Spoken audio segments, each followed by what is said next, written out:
Muchas gracias. Sois unos chicos estupendos. Ya veo que compartimos muchas cosas, sobre todo pelos blancos. Sí, no todos. Bastante. No todos.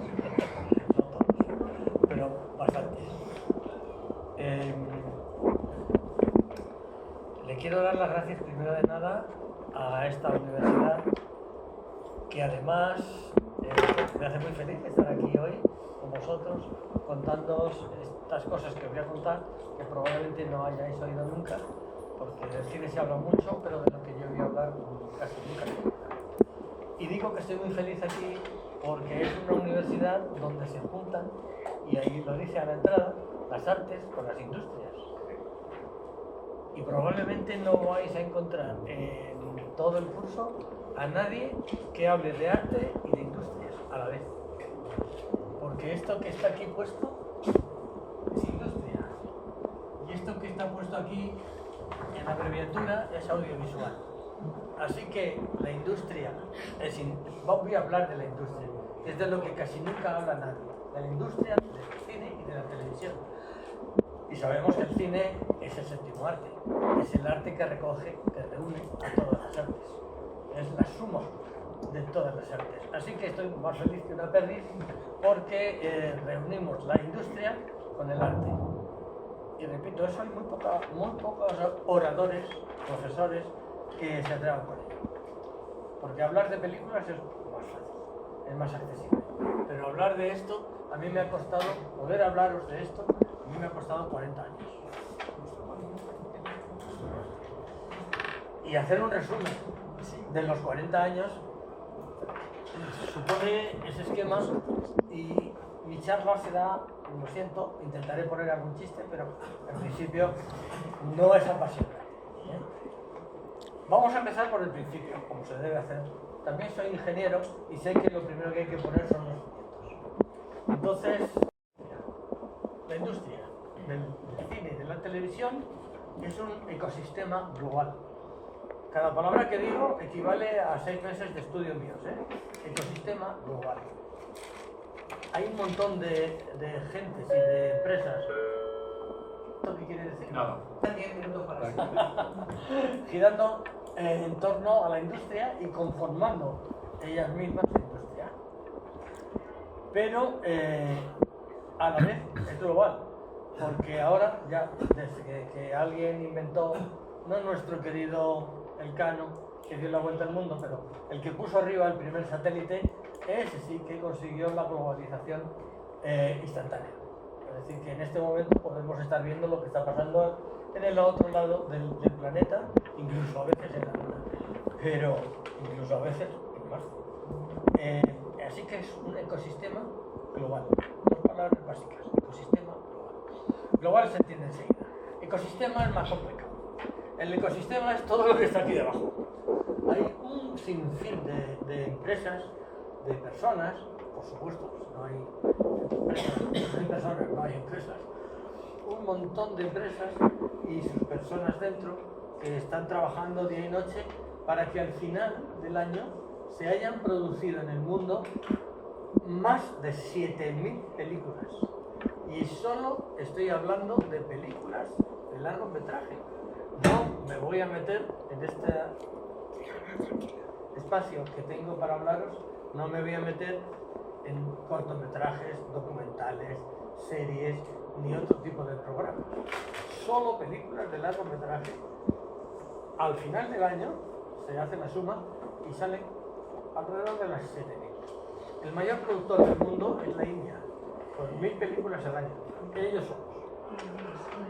Es un dato muy curioso, que luego lo podéis comentar con los amigos, porque es muy sabroso comentar esto con los amigos y decir por qué los indios producen 1.000 películas. Respuesta: me ha costado mucho también descubrirla, porque esto no está en los libros. Pues porque los indios de la India, que algunos son hindúes y otros no, según la religión a la que pertenezcan, no ven apenas la televisión. La televisión en la India es una cosa como muy... que no ha penetrado, una cosa que no ha llegado a la sociedad. Entonces los indios lo que hacen es ir al cine a ver series. y las películas en la India se hacen en formato de series. Con lo cual, los indios nos llevan una ventaja enorme al resto, a los occidentales, que nos creemos tan listos, nos llevan mucha ventaja. Los productores indios. Ahora ya estoy empezando a hablar aquí. ¿Y por qué no hay alguna reflexión? Porque la población está muy diseminada, no tienen...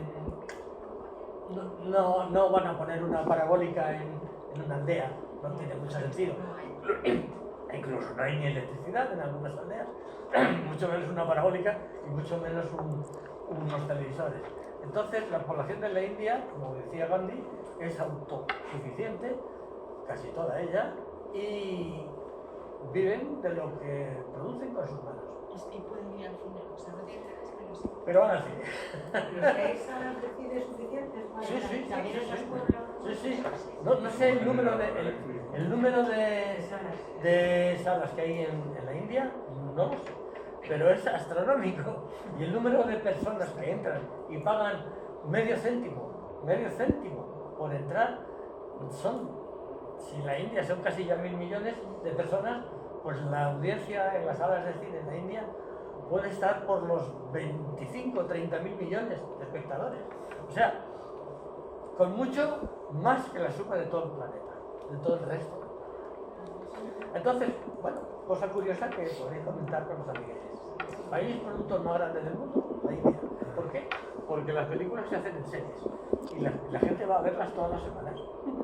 Religiosamente, va a ver el capítulo 2, el 3, el 4, el 5, el 6, el 7, así que hasta que el productor te da la gana y le dice, ¿cómo? Ahora empezamos otra, y otra. Entonces, así producen 1.000 películas. Lo que pasa es que llevan muchos años haciendo eso, 1.000 películas por año, y eso les ha terminado por crear un tejido humano de gente que entiende de cómo se hacen las películas, de técnicos, de directores, de actores, de músicos, de fotografía, de directores de fotografía. Entonces, al final han terminado un listo de Bombay. Dijo, hombre, si junto todo este talento y busco algo más de dinero, porque son películas baratas, las 1.000 son películas baratas que solo valen para la India, no se pueden ver fuera. Entonces, el de Bombay dijo un día, hace 10 años, ¿por qué no junto un poco más de dinero y hago una película más importante? Y la hizo, y tuvo un éxito arrollador. Ya no como serie, sino como película suelta. Y nació Bollywood. Estaba cantado, ¿no? Nació Bollywood.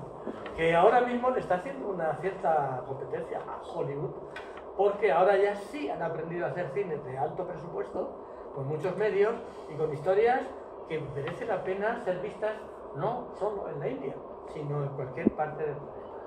De hecho, ahora mismo hay una película que se está proyectando en el Festival de Málaga, que es una película de animación, de dibujos animados, que va a tener un éxito enorme en todo el planeta.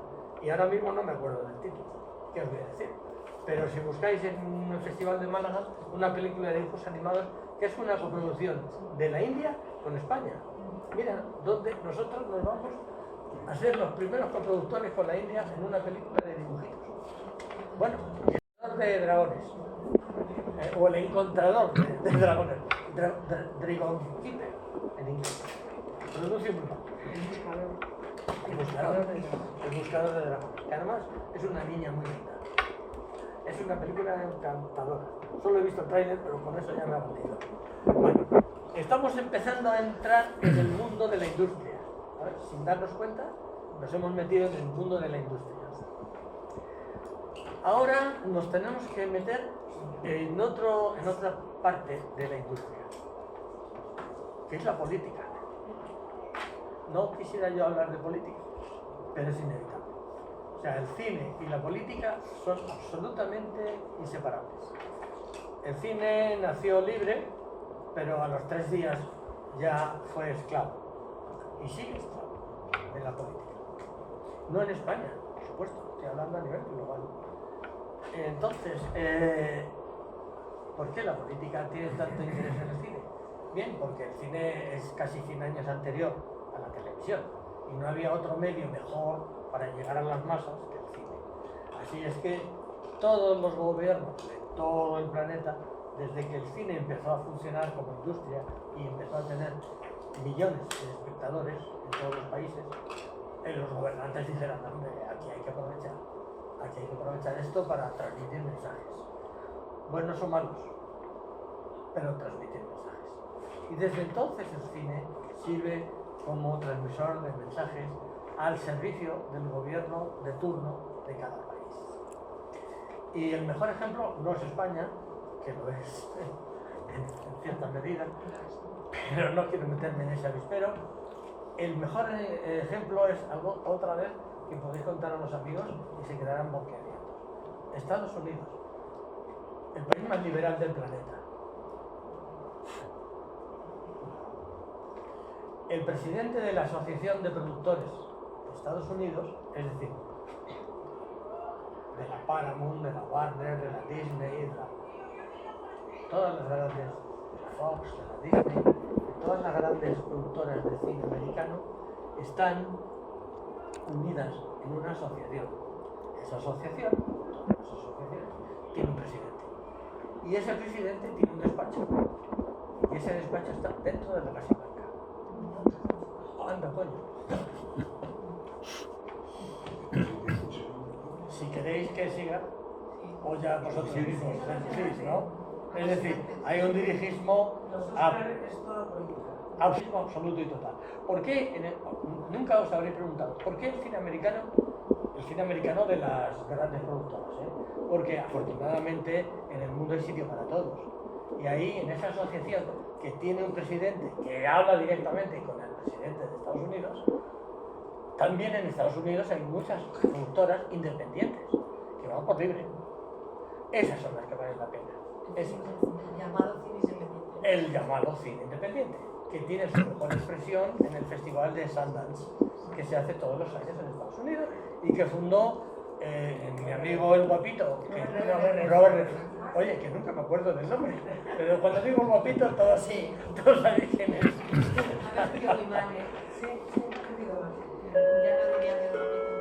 No, las huellas, pues está también en esa misma escuela Clint Eastwood, que tampoco es un chaval de 10 años, ¿no? Sí, Clint ha envejecido mucho.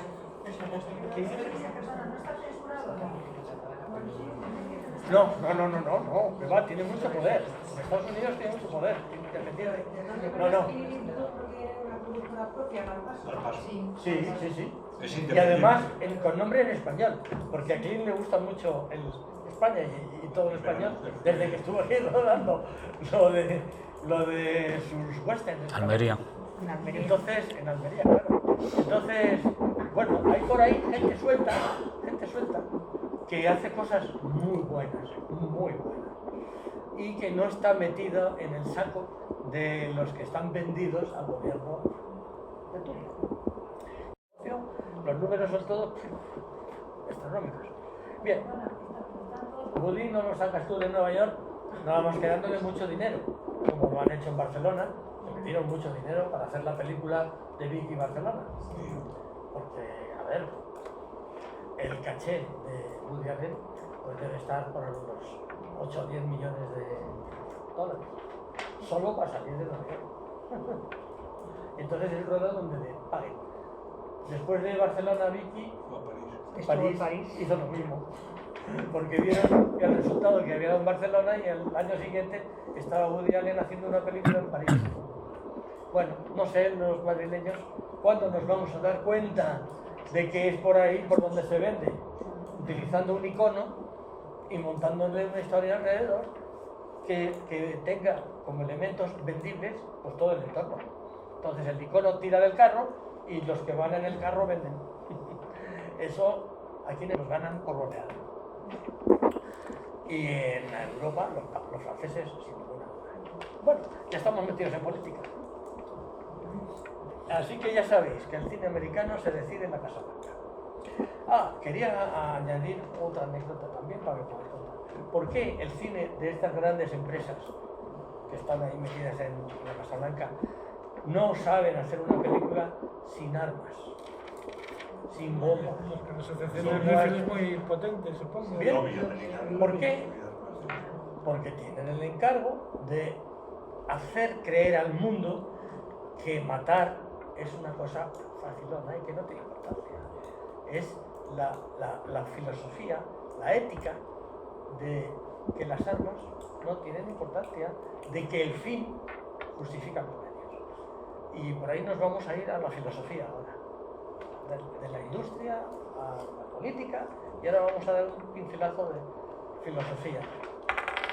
Porque el cine americano está incluido dentro del paquete de lo que llamamos entre la jerga nuestra el cine anglosajón. Inglaterra, sí, no me importa que me oyesen los ingleses, pero Inglaterra no existe hace mucho tiempo. Inglaterra es el estado número 53 de Estados Unidos. Es el espía de Estados Unidos metido dentro de la Unión. Gracias a Dios que se ha ido. Muy bien que se ha ido. Menos mal que se han ido. Los ingleses se han ido de la Unión. Pero mientras han estado en la Unión, los ingleses lo único que han hecho, pero lo que estaban haciendo los ingleses dentro de la Unión Europea era servir de espías para que en Washington supieran todo lo que se hablaba cada minuto en Bruselas. Así que muy bien que se hayan ido. Ahora les cuesta más trabajo aprender a escuchar lo que se dice en Bruselas, aunque también es igual, porque tienen micrófonos puestos en el váter. O sea que... Y espías. Pero antes lo que tenían eran representantes legales, metidos en el Parlamento de Bruselas, y eso era muy malo para Europa. Yo el día que oí lo del Brexit por primera vez, dije, uy, no caerá esa breva. Y había mucha gente que me decía, estás loco, eso no puede pasar. Bueno, ha pasado. Y cree que bien que ha pasado, que se quede fuera. Las series esas inglesas que son como La BBC. ¿están hechas en Estados Unidos? No. Las series inglesas, enseguida se sabe si estamos hablando de televisión y también incluso de cine. Si estamos hablando de Inglaterra, ellos tienen un estilo propio inconfundible. El estilo suyo es, efectivamente, porque los productores ingleses no están manejados por el gobierno, ¿no? Igual que la BBC tampoco. Es que Inglaterra es un caso raro. Yo creo que es el único caso del planeta donde la televisión pública no está manipulada por el gobierno. Y la BBC es capaz de cargarse a un gobierno en una semana si quiere. Lo que pasa es que no quieren. Lo que pasa es que ellos tienen un sentido del deber y de la defensa del país y de los principios y del imperio, por favor, el imperio británico, que les hace ser muy conservadores. Entonces, las críticas en la BBC son flojitas. Claro que para eso tienen enfrente a una prensa que es lo peor de Europa. La prensa inglesa es la peor de Europa y probablemente la peor del mundo. Entonces tenemos un equilibrio de fuerzas en Inglaterra. Por un lado la televisión, que es pública, pero pública de verdad, y que además se sustenta con un canon que pagan todos los ciudadanos. Esto es otra de las cosas que os tendría que contar, y no había notado, ha salido solo. En todo el mundo mundial, menos países escasos, la televisión la pagan los usuarios. Y si es la pública, también.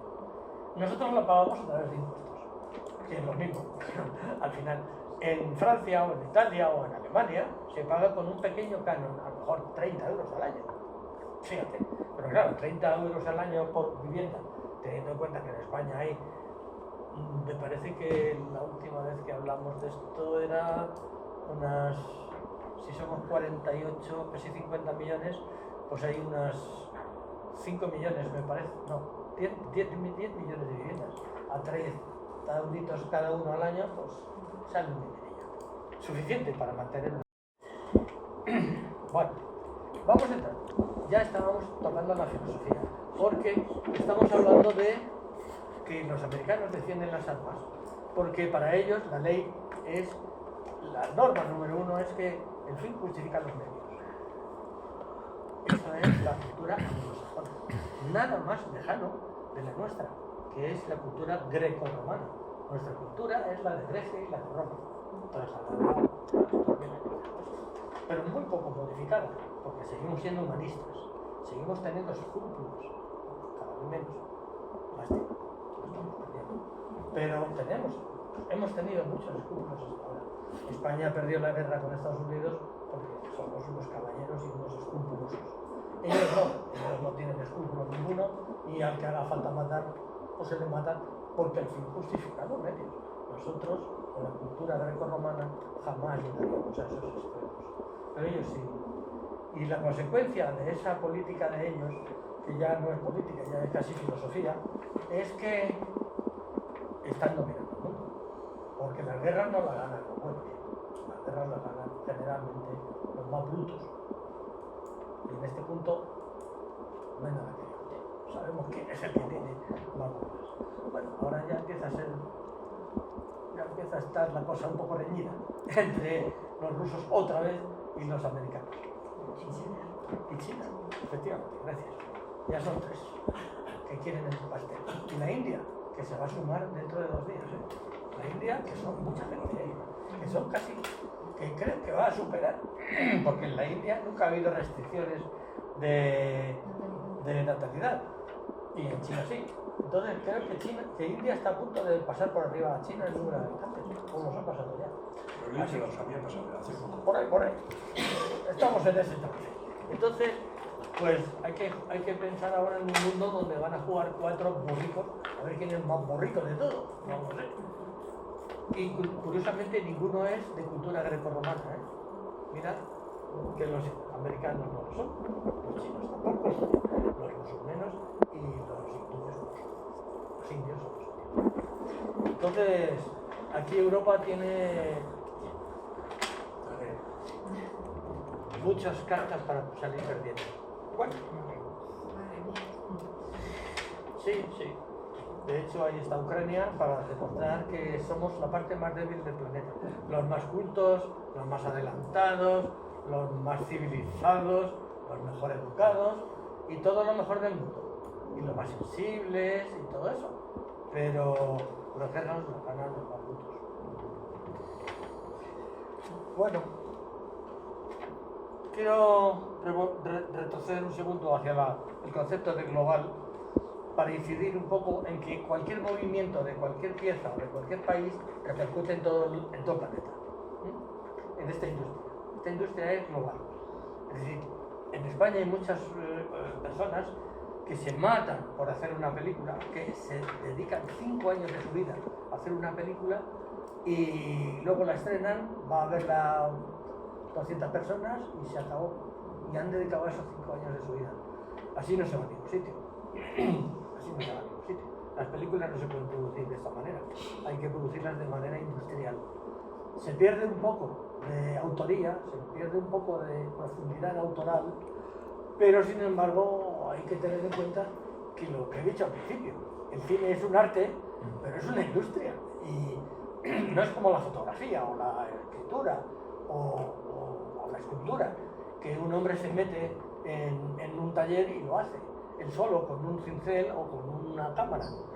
El cine es una industria colosal. Para una película cualquiera de estas basurillas que vemos por aquí en España, la inversión mínima son unos 4 o 5 millones de euros. O sea que hay que juntar mucho dinero, pagar a mucha gente, reunir muchas empresas y al final sale una película que por desgracia luego casi no vende. Porque repito, hay 7.000 ahí haciendo la competencia. Sobre todo las 600 que hace Estados Unidos y las otras 600 que hacemos en Europa. Entre Europa y Estados Unidos venimos a hacer más de 600, unas 2.000 películas. 600 cada uno, un poco más. Unas 2.000 películas solo en Europa y Estados Unidos. Una pregunta, hermana, ¿en España hay carrera de cine con su nombre? Sí. ¿En España hay carrera de cine? Ahora voy con ello. Buena pregunta. No, todo lo contrario. Es que estoy poniendo los cimientos. Estoy todavía en los cimientos de los dos conceptos, ecosistema y global. Decía que en lo de la globalidad, una pieza mueve a todas las demás y una película ahora mismo ya no se puede plantear para que la vean los amiguetes, que eso es evidente. Antes sí, antes se podía plantear hacer una peliculita con una cámara de 16 milímetros, o ahora también con las cámaras de hacer fotos se puede hacer una película. Y además cuesta muy poco, con 2 o 3 mil euros se hace una muy buena película, una buena cámara, y se puede ver con los amiguetes, pero hasta ahí. Luego si quieres que la vea el mundo, que se estrene, solo para estrenar una película en España, con un poco de garantías de que alguien la vaya a ver, hace falta poner encima de la mesa 1,5 2 millones de euros en publicidad. Solo en publicidad. Solo en publicidad. ¿Qué quiere decir esto? Que estamos en manos de los americanos por el momento.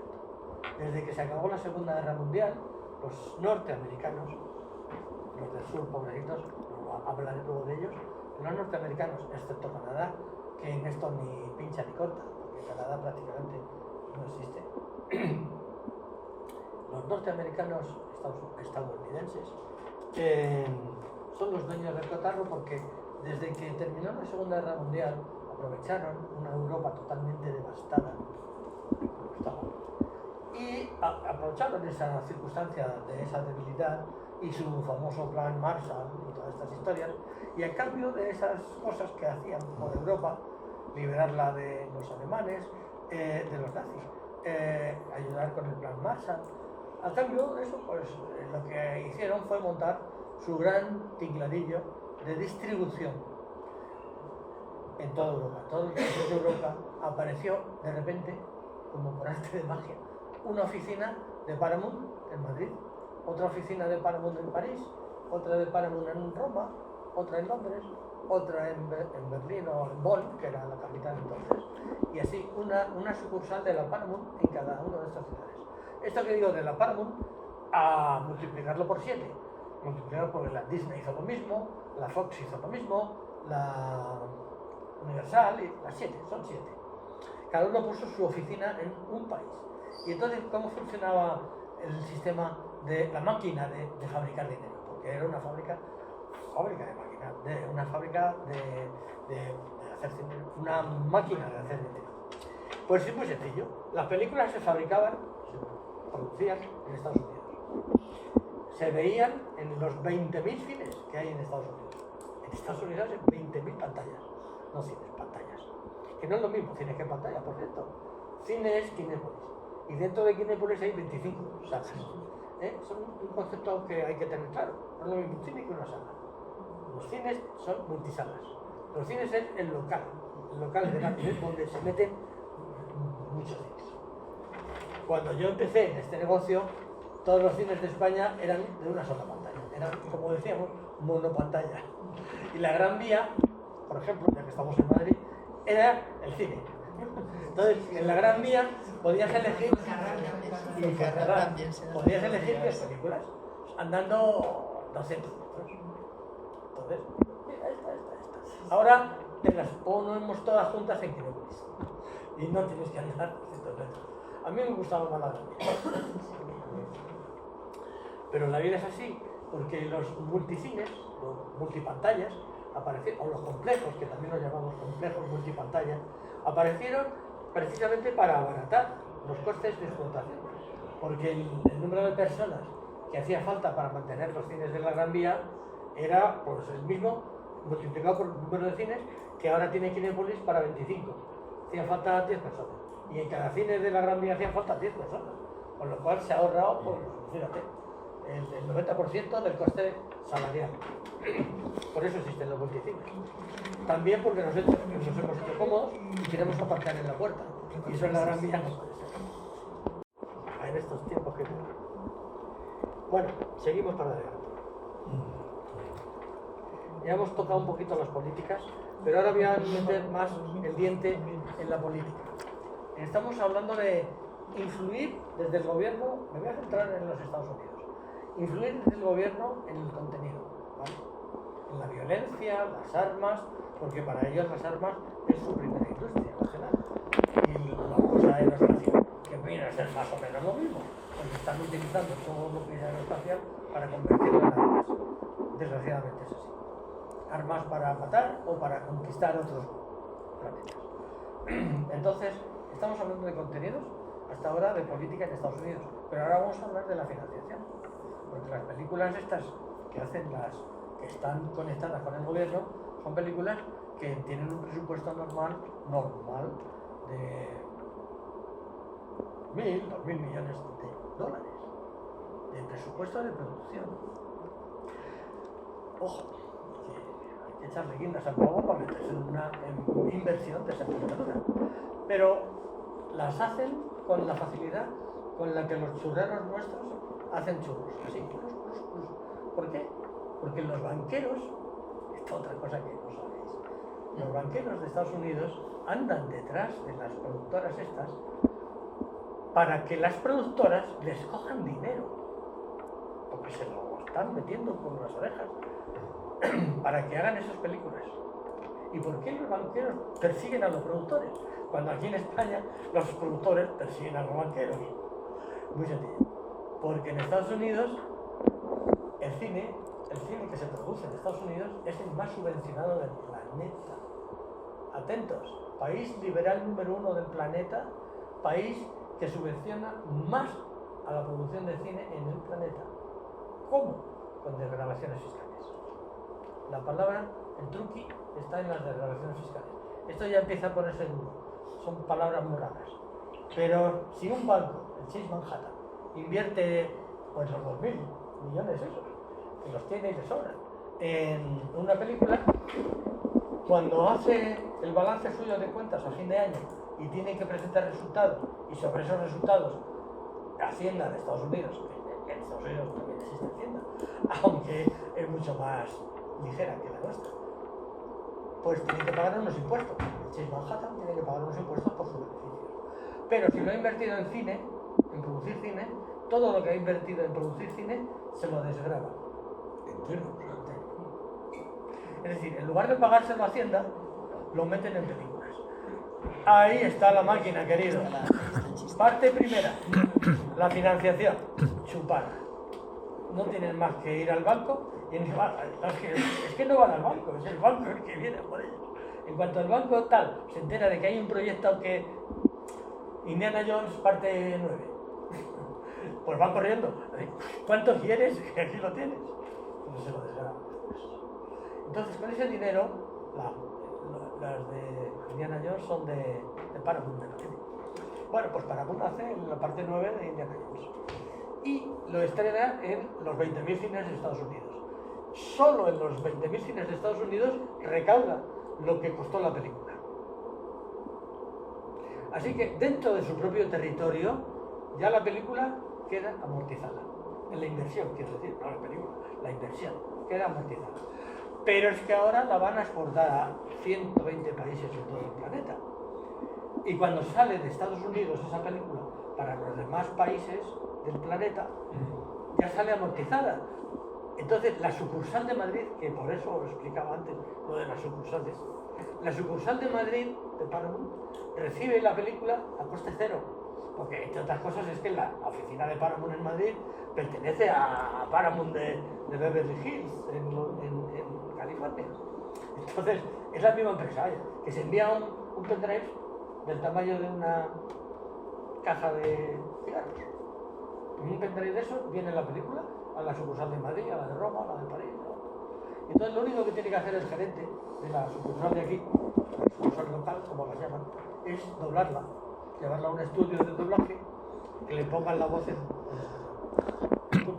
y gastarse 2 millones de euros en publicidad. ¿El coste de doblaje es alto? No es muy alto. Un coste de doblaje puede estar medio millón de euros. No, para estos niveles de inversión que estamos hablando, es la risa. Pero claro, es medio millón aquí, otro medio millón en francés, otro medio millón en italiano, otro medio millón en alemán. Es decir, es verdad que con eso se mueve mucho dinero y se da trabajo a muchas personas locales. Pero solo a esas personas locales, porque a las demás no huelen ni tostan. Sí, bien. Cuando la película esta de Indiana Jones, parte 9, Paramount la estrena aquí en España sin inversión ninguna, porque ya está amortizada, y solo con 2 millones de euros de gasto en publicidad y medio millón en doblaje, va a los cines. Y en los cines recauda, pues normalmente una película de ese nivel en los cines de España, pues la pueden ver pues 1 millón de espectadores, a 7 euros, pues son 7 millones de euros. Para pagar solo 2 millones de publicidad y medio millón de doblaje. O sea, han vuelto a ganar dinero. Lo que pasa es que esos 20 millones que puede ingresar una película extranjera en España, hay que repartirlos con los dueños de los cines, claro, porque el cine cuesta dinero, ¿eh? Construir un cine, mantener un cine, pagar al personal, la limpieza, la luz, la calefacción. Cuando vayáis a un cine, por favor, pensad en todo lo que hay ahí puesto, la cantidad de dinero que hay puesto en el cine, la tecnología, los altavoces, las luces, las butacas, estas butacas ahora para echar la siesta, tantas cosas. Pero el cine tiene que pagar también por cosas. Claro, ahí viene el problema. Los cines no compran las películas, solo las alquilan. Es un alquiler, digamos, en el mejor de los casos al 50-50. Pero normalmente la distribuidora, o sea, la oficina de Paramount aquí, se lleva entre el 60 y el 70% de la recaudación y va para Estados Unidos. De la recaudación brutal. De alquilar la película. Eso es. Y el cine, con el 30% restante, el 35%, tiene que pagar los impuestos al personal, la energía eléctrica, la limpieza, la madre que parió. Así que los cines, queridos míos, viven, y esto es otra de las frases, que esta ya es más conocida, los cines viven gracias a las palomitas. ¿Sabías que venía por ello, verdad? Si no fuera por las palomitas, los cines cerrarían. Es triste, ¿eh? Es triste, no, tristérrimo.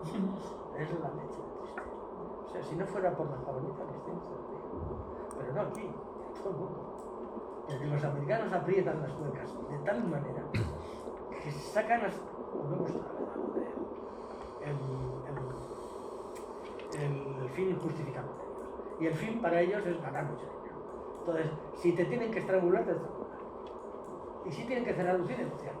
Que sirva de escarmiento con los demás y los demás siguen pagando. Es una barbaridad. Las películas, los cines, deberían pagar a los productores barra distribuidores, porque aquí hacen de dos. Los productores americanos hacen de distribuidores también.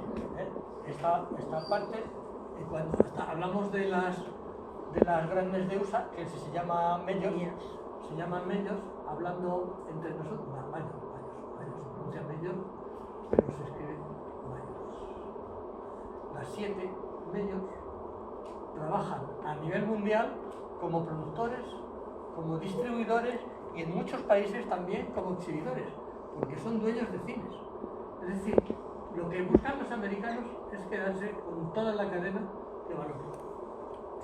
Y entonces, claro, aquí tienen que pagar un peaje y aquí tienen que pagar un 35%, pero lo gordo se lo quedan ellos. Ya estamos metidos de lleno en política. No solo España. La política de ayuda al cine es absolutamente necesaria. Si alguna vez leéis o escucháis a alguien que dice que las subvenciones no son necesarias, es que no tienen ni idea de nada de lo que yo he dicho hasta ahora. Porque sin subvenciones, hace ya mucho tiempo que no existiría el cine. No sé si hay aquí alguna persona que sea afín al Partido Popular, pero si Mariano Rajoy llega a estar 2 años más en la Moncloa, el cine español desaparece. Porque le había quitado toda la red. Es como Pinito del Oro, que os acordáis todos de ella, ahí arriba y sin red. Estaría muerta. Porque Mariano Rajoy le quitó al cine absolutamente todos los apoyos. Todos. Las subvenciones, que no existían todavía las desgrabaciones, una cuota que se paga que se llama canon digital, de la que no voy a hablar hoy porque es muy complicada, y una serie de historias le quitó al cine de tal manera que estábamos a punto de la asfixia total. Afortunadamente se fue Mariano.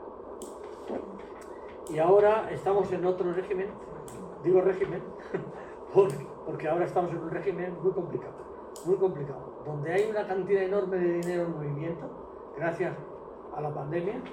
Este gobierno se ha encontrado con el regalo de Dios, fíjate qué herejía voy a decir, el regalo de Dios de una pandemia, porque esa pandemia le va a suponer a este gobierno un ingreso de 140.000 millones de euros. Y están haciendo con esos 140.000 millones de euros, cualquiera sabe lo que están haciendo. Para el cine han dedicado, sí lo voy a decir en breve, para el cine han dedicado 1.600 millones. De esos 140.000, 1.600 millones de euros vienen para el cine. Seguimos estando en los cimientos, en la política. Ahora hablamos de la industria europea y española.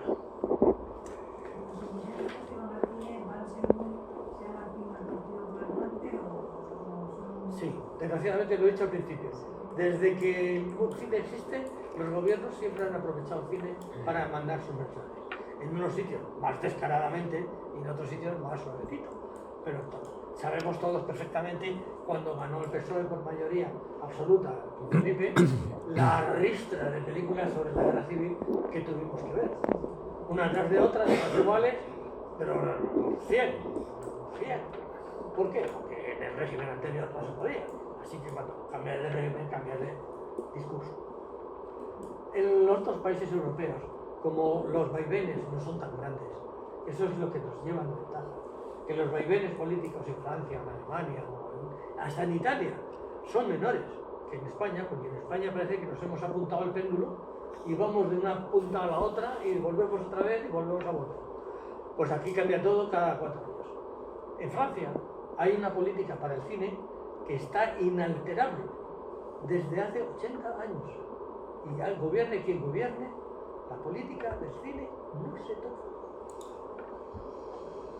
Aquí, la política del cine en los últimos 80 años,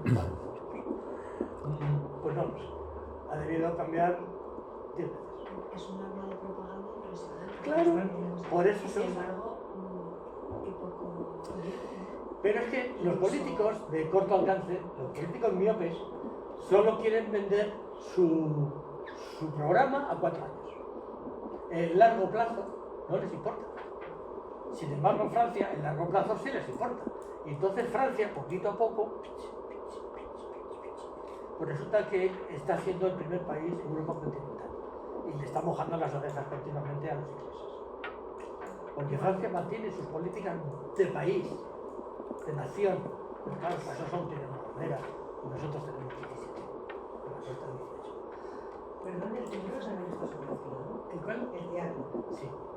Pero no al mismo nivel que el cine, ¿no? Es distinto, es muy distinto, porque claro, el cine es un... A ver, piensa un momento. El cine, cuando se produce una obra importante, como sea Lo Imposible, de Bayona, porque esta de La Sociedad de la Nieve no es española, ¿eh? Por mucho que vayan a darnos el Oscar pasado mañana y digamos que es española, es una porra, eso es una milonga. Está producida con dinero de Estados Unidos 100%. Es Netflix. O sea, el que se va a llevar la pasta es Netflix. Nosotros hemos puesto los obreros, pero la inmobiliaria es americana. Entonces, a eso iba. Cuando se hace una película, una buena película, como Lo Imposible, o como una de las de Almodóvar, por ejemplo, o de Bayona, o de quien sea, no se habla nunca, no he leído nunca en ningún periódico hacer una comparativa directa entre una película y una patente. A ver, 2 segundos de reflexión. Una película es un bien intangible. Por mucho que se use, no se gasta. Una patente igual. Se usa, pero no se gasta. Es un bien intelectual, es un bien intangible, es una patente. Y las patentes están protegidas por la legislación mundial. Eso sí que es una legislación mundial. Los derechos de autor, que es la patente, están protegidos durante 98. Entonces, Pedro Almodóvar es el hombre más rico de España, 10 veces. Porque sus películas van a estar dando dinero 100 años. 100 años. Y él no las vende. Como otros productores, todos los demás productores españoles, en cuanto terminan la película la venden. Porque van hasta aquí de abajo. Con ayudas y todo, van hasta aquí y venden los derechos a quien sea, a quien les dé 100.000 euros. Pedro nunca ha vendido sus películas y entonces tiene ahí un patrimonio, pues no sé, tiene más patrimonio que la fábrica de aviones americana McDonnell Douglas, por ejemplo, porque esas películas durante 100 años estarán dando miles y miles y miles y miles de euros y de millones de euros todos los años explotándose en todo el planeta. Pero sin embargo, cuando hace una película, una subvención. Sí, no es que la pida, es que se la dan, porque la ley es automática. Pedro no pide subvenciones. A Pedro le dan lo que está escrito en la ley. Y una de las partes de la ley de las ayudas al cine en España es que de la recaudación que hace aquí en España, el 15% es automático. O sea, Para subvencionar la prestación. eso es, para Y lo los siguiente. directores noveles que no tienen nada de arte y le pasan los pobrecitos. Pues muy buena la pregunta, chica lista. Pero esos tienen un tratamiento especial, porque para los noveles hay una línea especial de ayudas que esas sí son anticipadas. A esas sí les dan el dinero antes. Tienen que pasar por un comité de selección, claro, pero eso es, según el comité decide y el presupuesto de la película, pues el Ministerio de Cultura le adelanta un dinero para que la pueda producir. No un dinero total, ni mucho menos, pero sí un dinero, para que pueda por lo menos arrancar. Lo global, y lo único que tendríamos que hacer de verdad sería copiar un poco de los franceses. Los franceses en las películas No, pero tienen unas ayudas infinitamente mayores que las nuestras. Por un ejemplo, en España todas las ayudas juntas que recibe el cine, hablamos un poquito del teatro, todas las ayudas juntas que recibe el cine suman aproximadamente unos 150 millones de euros al año.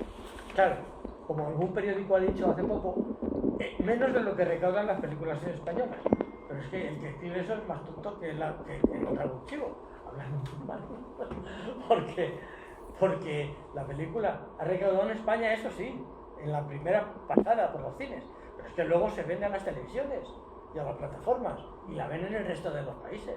Es decir, la recaudación que una película hace en su propio país es solo el arranque de la comercialización, porque luego se va a vender a París, se va a vender a Roma, se va a vender a Berlín, se va a vender a Londres, se va a vender a Japón, se va a vender por ahí, se va a vender a las plataformas y a 1000 televisiones durante 90 años, ¿eh?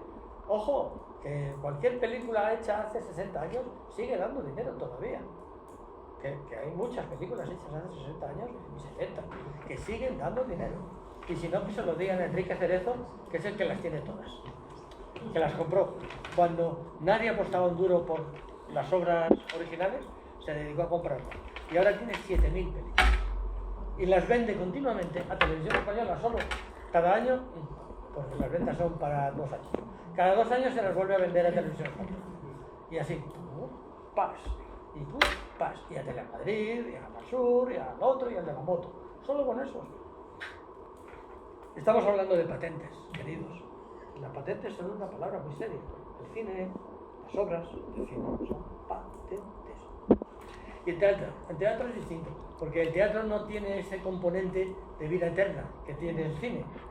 El cine es un software. Al fin y al cabo, utilizando la maldita palabra de los americanos, es un valor intangible, que es un software.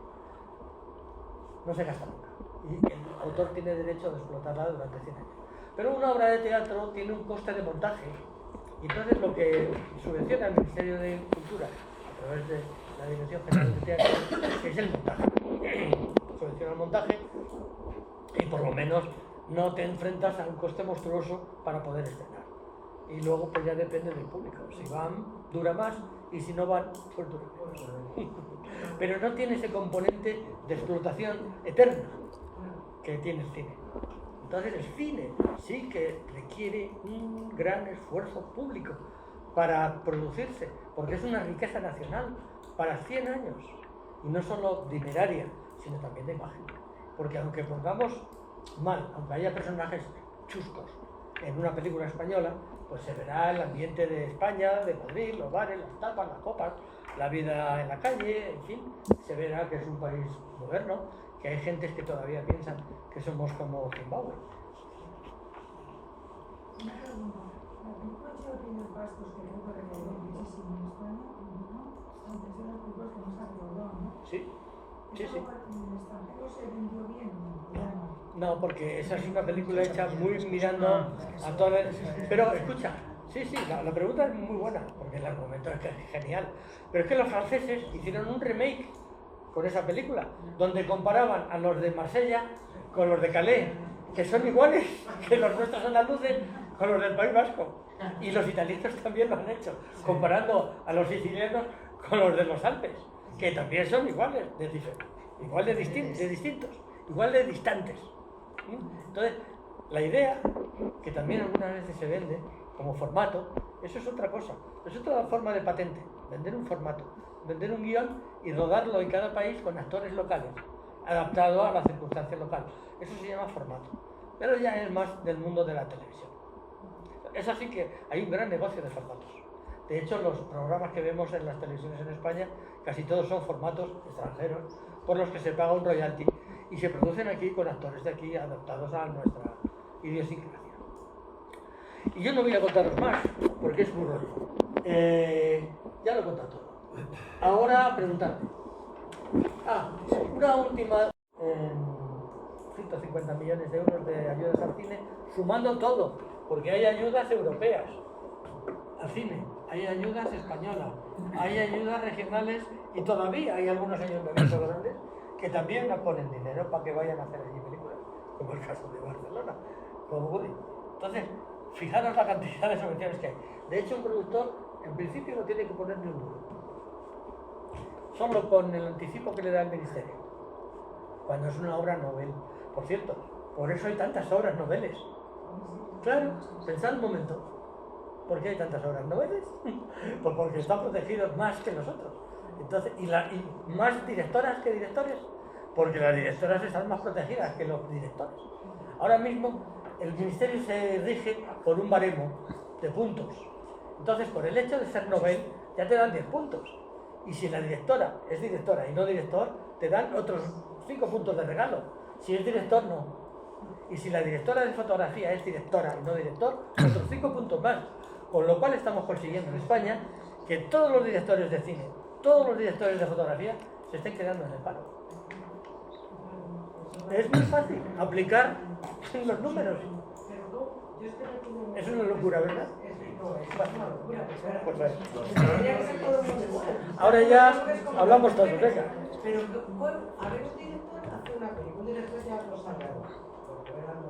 Venga. Está bien subvencionado porque es una persona que sus películas se han visto mucho y ha tenido mucho éxito. Pero él, ¿qué es lo que gana? A ver, él recibe un dinero para hacer la película. No, a posteriori. A posteriori. Él la produce con su dinero. Entonces, él realiza la película y tiene que poner su dinero, claro. Claro. Y luego eso... Y luego cuando se ha explotado en España en cines, le dan el 15%. o sea, que si ha recaudado, adelantarlo. tiene que estrenarla, tiene que producirla, distribuirla y estrenarla. Y cuando la estrena y recauda 10 millones de euros, le dan 1,5. El 15% de la recaudación. No, de lo que ha recaudado. Pero vamos a ver, eso La no aportación las salas de cine. técnica.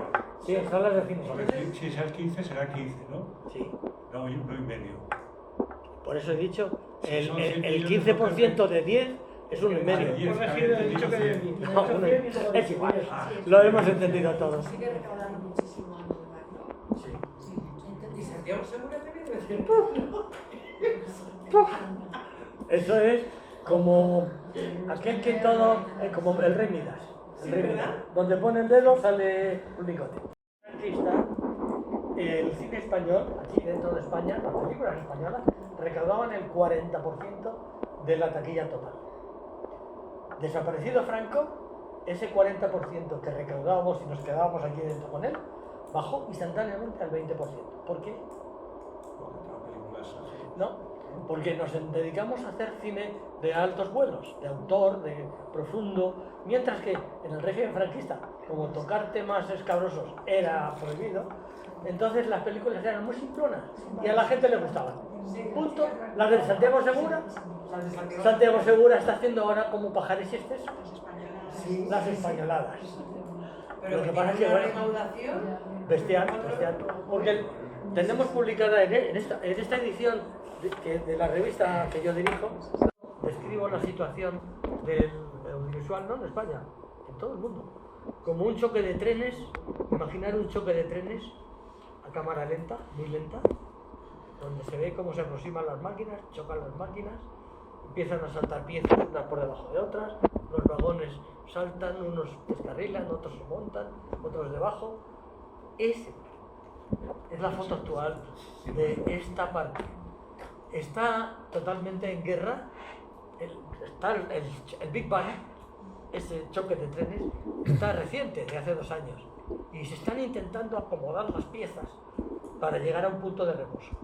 Cuando lleguemos a un punto de reposo sabremos de qué estamos hablando y con quién hay que hablar, porque ahora mismo hay un lío de poderes de que no se sabe. Pero voy a tu pregunta, que es muy buena.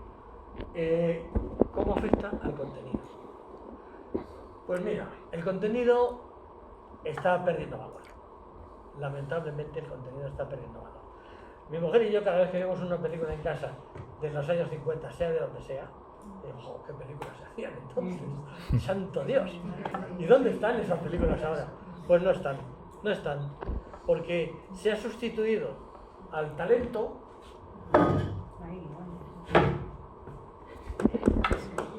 aquí.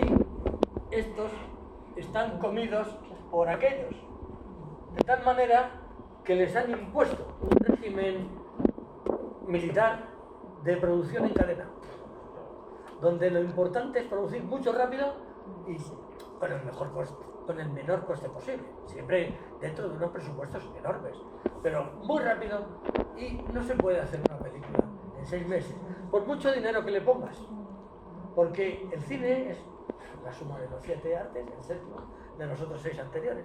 Necesita reposo, necesita madurar, necesita reflexión, necesita lucha, necesita enfrentamiento entre el grupo de creadores, el productor, el director, el guionista, el primo del guionista y el tío del director, todos ahí opinando a ver cómo consiguen mejorar cada segundo de esa obra. Con el sistema actual, aquí no se aquí se escribe un guión en una semana, cuando un guión bien hecho necesita al mínimo 1 año y muchas lecturas. Aquí se hace un guión en una semana y tiran. ¿Por qué? Porque van a lo fácil, a lo estándar, a lo tópico. Que lo tópico no es lo flamenco, es mucho más. Muy baja calidad. Baja calidad. Porque no es lo mismo una película hecha por plataformas. ¿Sabes dónde estamos llegando? Desde aquí estamos llegando a la posición de la India. Es decir, películas en serie baratas para tener entretenido al personal. Pero ¿Y eso es todo? pero Pregunta. Estaba antes. No entiendo bien. No entiendo yo lo que ella. hay que pedir a ver. Ahora ya sí, hombre. Los requisitos que hemos estado hablando. Sí. Absolutamente Porque marginal. tiene más pasta. Con pasta que... Pero quiere Mira. decir que el mundo del cine está ligeramente. Igual que los Oscars. Los Oscars es igual. O sea, estamos Mira, a ese nivel. O sea, estamos Sí. a nivel internacional. estamos absolutamente prostituidos, pero desgraciadamente no solo en el cine. No, eso está claro. Eso O está sea, claro. ahora se pretende erradicar la prostitución, pero estamos prostituidos todos. Porque ahora se ha terminado de imponer el ojo por ojo de los judíos con el fin justifica los medios de los anglosajones. Y eso es el fin del mundo, en mi opinión. Hicieron las cuentas de ser los dueños del mundo audiovisual, de la industria audiovisual, en el momento de la pandemia. Amigo, es que ahí era muy fácil. Ahí, con las calles cerradas, los cines cerrados, los bares cerrados, así estás más tonto, vendes. ¿Sabes? Te pusieran lo que te pusieran, o era eso o nada. Eso o televisión española con el Illa todos los días, todas las horas, dando la matraca. Entonces, te abonabas aquí, aunque costase 1.000 euros. No costaba 1.000 euros, costaba 100 o 10 o 12 euros. Ahora ya han bajado, han bajado a 3 euros ya algunas plataformas. Y además, esa es la esperanza, ya no tienen dinero bastante con los suscriptores, con lo que recaudan de los suscriptores, no tienen dinero bastante para mantener esa línea de producción que ellos querían mantener. Sí, porque las plataformas no tienen subvenciones. Coño, claro que no. Solo faltaba. Bueno, Lo de ese- ya están poniendo publicidad, cosa que no tiene sentido, porque la televisión de pago se supone que es una televisión sin anuncios. Pues no, pagas y encima chupas el trabajo. Y ahora ya no solamente te dan películas, que era lo más importante, ahora ya te están dando fútbol y también cosas como Operación Triunfo. Es decir, ellos van buscando abaratar continuamente sus costes de producción y están también comprando películas independientes, que claro, comparada con producirla tú, compras una película independiente que tiene su explotación por otro lado y te la venden más barata, lógicamente. Todo eso por un empeño absurdo, que no lo he dicho todavía, de... Aquí hay mucha gente buena, en TV Cable y plataformas hay mucha gente buena, solo hay una manzana podrida, y es de la que hablamos todos, porque siempre se habla más del mal, y es Netflix. Netflix es la peor, porque es la que pretende eliminar de la cadena a los cines, pretende estrenar directamente Netflix. Con La Sociedad de la Nieve le dejó a los cines, plan favor, que no es favor tampoco, ahora diré por qué, le dejó 3 semanitas a los cines. Pero a la vez que estrenaba en cines, ya decía que 3 días después la iban a poder ver en su plataforma, con lo cual no fue ni Dios a ver a los cines. Pero ¿para qué quieren Netflix en los cines? Porque es obligatorio pasar por los cines para ganar el Goya y ganar el Oscar, y por eso van a los cines. Y además por hacer un poquito de alfombra roja. El día del estreno hace un poquito de alfombra roja, el Lola y el Semana y todos estos le sacan ahí unos fotillos y ya está. Para eso quieren a los cines, para ayudarle como escaparate de ventas. Alfonso, tú querías algo. Este monstruo reúne todas las subvenciones que se daban en España en el año 2000, que prácticamente son las mismas que se dan ahora. Pero fijaros qué tamaño de libro para hablar de todas las subvenciones que se dan en España. Aquí están reunidas las europeas, las nacionales, las regionales y las locales. Pero mirad, qué tamaño de libro, ¿eh? No es un cuadernito. Digo que los productores pueden, si tienen una buena obra, un buen guión en la mano, pueden producir sin poner una caseta. Pero no, estaría pensando en otra cosa. Entonces, eso no es cuestión de saber moverse. Y desde luego hay que dedicarle a una película 3 o 4 años de tu vida. Si no, no funciona. Es que en español nosotros haciendo películas, nuestra historia genial. Los españoles somos súper destructivos con nosotros mismos. Sí, señora.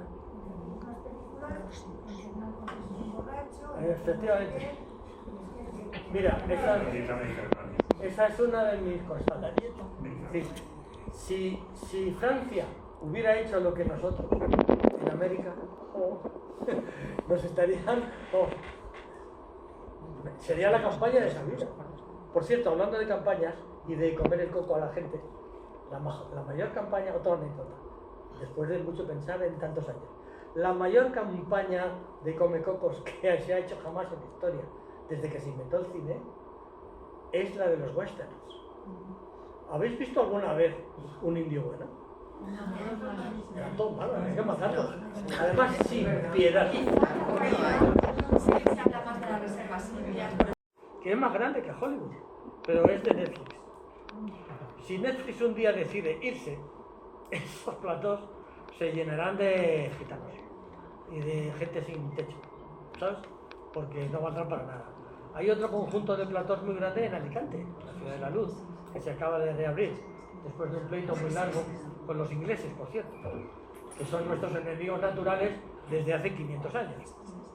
En fin, hay muchos Hollywoods, pero lo que hace falta es dinero.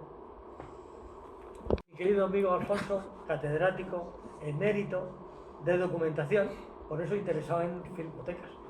Bueno, a ver, es que si estamos hablando de que cada película es una patente y que tiene 100 años de explotación literaria, cuando pasan esos 100 años o cuando la película, por las razones que sean, se queda sin dueño, porque las hay películas que se hicieron en su día, una filmoteca las conservó y aquel que las hizo tuvo descendencia o no, y la descendencia la reclamó o no, pero al final son obras huérfanas. Si no fueran por las filmotecas, ¿dónde estarían esas obras? Yo creo que es que me están esperando una amiga. Muchísimas gracias, me ha encantado la clase. Pero además igual, cuando queráis corto. La filmoteca cobra derechos de... No sé, donan. A ver, primero, la filmoteca en España. Y en casi una todo... Una película que ha recuperado. En casi... No cobran. Ahora te digo. En casi toda Europa y casi toda América, las filmotecas... No, en América no. En Europa las filmotecas todas viven de dinero público. Es decir, es un como el Departamento de Conservación del Museo del Prado. Igual. Entonces, la Filmoteca no cobra por la restauración, al revés, está encantada. Si ustedes alguno encuentran, o nosotros alguno encuentra en su casa o en algún sitio, un rollo de lo que sea, llevárselo corriendo a la Filmoteca, porque ahí lo van a restaurar, no va a costar nada, le vais a ceder los derechos, pero no tenéis derechos porque no tenéis papeles. Simplemente la vais a encontrar en un desván. Bueno, eso no quiere decir que sea vuestra. Quiere decir que la vais a encontrar en un desván. Se la llevas a la Filmoteca, la recuperan y la ponen en la colección como una más. A lo mejor es un documento maravilloso. Eso es la labor impagable de las filmotecas. Y luego, todo el material, todos los fondos, se llaman fondos, de las filmotecas están a disposición del público. Es decir, las pide el festival tal para hacer un ciclo de homenaje a Manolo Escobar, pues allí van, le hacen un, no sé, ese ejemplo, ¿vale? Para todos. O para las primeras épocas del cine mudo en España. Por cierto, otra anécdota, que me sale sin querer. La mayor parte del cine español de la época muda se ha perdido irremisiblemente. No queda ni una sola copia. ¿Razón? Porque estaban hechas en celuloide. Por cierto, las películas últimas ahora ya no existen, porque es todo digital. Pero hasta que hubo películas en rollo, las últimas 3 décadas, 4 décadas, las películas eran de poliéster. Lo que pasaba por los proyectores era una cinta de poliéster, prácticamente ininflamable. Pero lo anterior, el soporte anterior, era celuloide. El famoso celuloide es autoinflamable. Cuando lo tienes en una lata metido y le da un poco el sol, explota. Es combustible más que la gasolina. Es peor que la gasolina. Entonces, una gran parte del patrimonio cinematográfico español de la época del cine mudo, que estaba todo en soportes de celuloide, se quemó y desapareció. Pero otra parte, la que sobrevivió a la guerra civil, se fundió para hacer plástico y con ese plástico fabricar peines. Así que muchos de ustedes, los más mayores, que han vivido la posguerra, se han estado ustedes peinando con alguna obra maestra del cine español de la época muda. Los que tienen rizos. ¿No lo sabíais? No, tampoco es. Pues el cine español se convirtió en peines. En la época del hambre de la posguerra. No había materia prima. Plástico. Plástico en España en el año 40. ¿Dónde? En los rollos esos que estaban ahí abandonados. Y se fundían con una solución química, con un solvente. Y se ponían en un molde y se hacía lo que quisieran. Peines. Lo más que se hizo fue peines. Muy bien. Bueno.